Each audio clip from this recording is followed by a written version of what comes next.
Hello, magandang umaga mga idol. Dito dito kumuha ng pansit-pansitan. Ayan o. Tumubo dyan sa ating tanim. Meron pa dito sa kabila. Ayan o. Maraming tumubo. Kinuha natin yung iba para ilaga. Ayan, meron pa sa baba. Ito na yung ilalaga natin pansit-pansitan.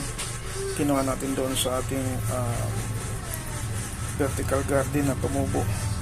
So maraming benefits itong pansit-pansitan na ito. Pwede rin natin itong gawing salad. Ginawa ko na ito kaso hindi ko lang siya masyadong inubos kasi parang may ibang lasa, parang maanghang, hindi ko maintindihan.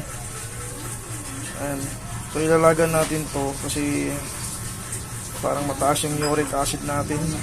Gamot din daw to sa uric acid. Disclaimer, hindi po tayo magaling mag nito.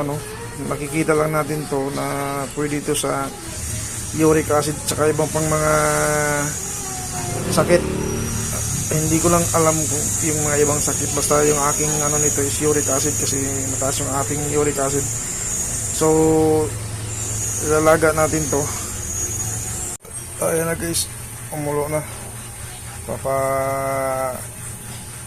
Mamigin lang natin yan bago natin inumin, or pwede naman natin inumin ng maligamgam.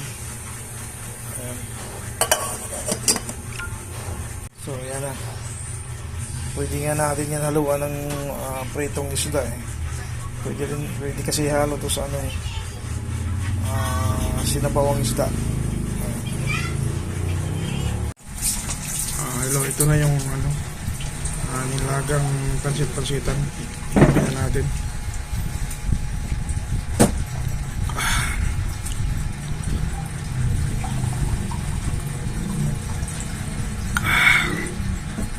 Masarap siya.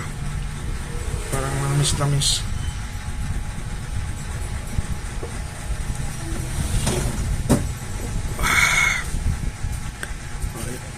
Ayan lang idol, mga ka-agri.